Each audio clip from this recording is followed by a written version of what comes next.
As you know, these seals are sort of not too good on these doors, so I've been playing around a little bit. And I got a refund on the seal because it didn't fit, so I thought to myself, well, why not chop it up? Let's chop it up and find out where the problem actually is. It's kind of interesting, really.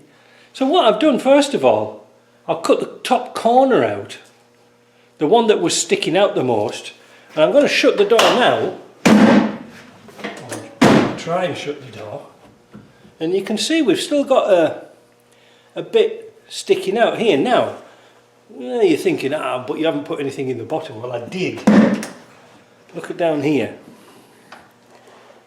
I put some seal in here and round this bend here, and I took out the reinforcement. All right, so they take some shutting, but again, they do shut quite nice. And let's have a look at here. See? That's okay.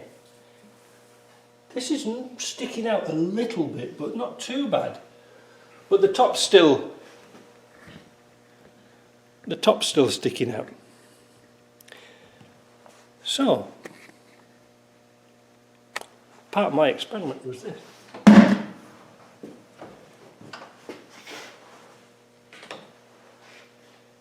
Maybe it's this bit here that's too stiff and it can't compress. So I cut a couple of rough corners, like a couple of angles like so, so they'll go in like that, but leave that open. The reason for that is this, it's simple, you'll see. Yeah, I mean, this isn't cut perfectly, it's just for an experiment, but I'm just wondering, if I had those nice and tidy, honestly, I just cut them with a grinder. I didn't cut them properly. But now they can compress, look. Now, you're going to say to yourself, yeah, but it's going to let rain in. Is it? Well, there's a gutter.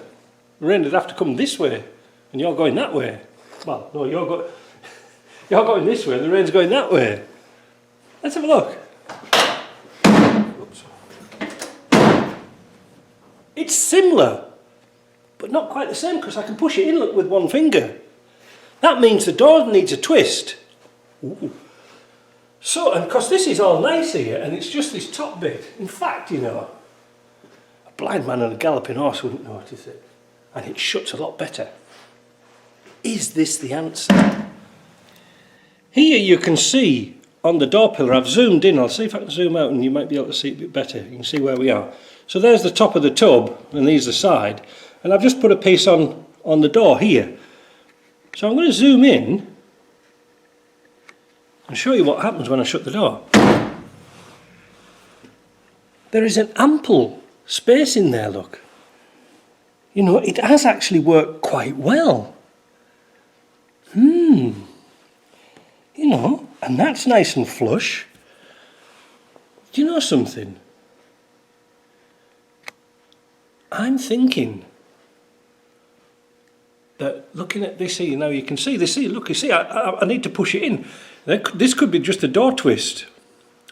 Because like I say, I'm reinforced at the bottom and the bottom's good. Let me twist the door and see what happens. I'll show you how to twist the door, that'll be fun. I'll probably make a mess of it. This is where a wide angled lens would come in handy, but I haven't got one. I make this little special block. It's a bit of carpet, rounded, so I can push it in the corners of the roof with the porta power, so I can push it diagonally. But also I can use it for straightening out the door, because you want some carpet to protect your paint. It's far better to set the door up before you do your painting, but hey-ho. So what I'm going to do is I'm going to put the block in the bottom of the door like that, and I'm going to wind down the window first. Put the block in like that, and I'm putting it against the corner of the seat box. I don't know if you can see that, let me have a look. Put it in the corner of the seat box down there, look.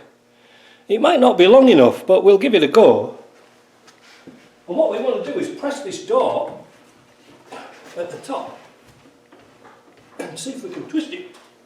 Ooh, you can hear a few creaks and groans.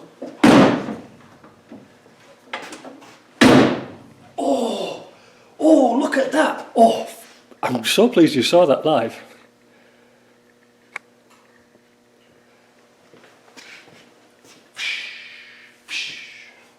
It's actually stuck in a bit too much. Well, that's all right, because what we can do is pull it out a bit.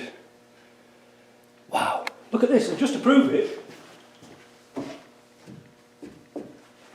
hey, make yourself one of these, they're really handy. You know, carpet it all the way around, it's just a bit of mess about. So, look at that. Now, is it going to seal better with the cornery bit? Oh, let's try that.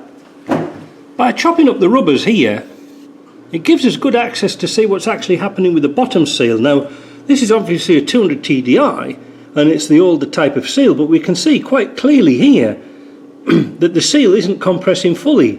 It's doing its job. And the same when we look at here. You can see the seal is still a bit flexible. Now, something's getting me thinking now. Could it be that this material is just too hard? Let's have a look around the car again. You see, that's pretty acceptable for a Land Rover. That's good too. But I'm just wondering what's going to happen after a period of time. Is it going to pop out again? I'm just wondering whether it's just the material's too hard. You know, is it that's too rigid? Because you see, now this is interesting. Now that is interesting. When I've looked at other seals, this tube has actually been bonded to this piece. It's a separate type of rubber, a softer rubber. But that is the stuff that we need. It's the right dimensions, but is it too hard? It looks like we'll have to go back on the internet again and find out. I think we're on the right track though. Alright, so we'll talk to you later.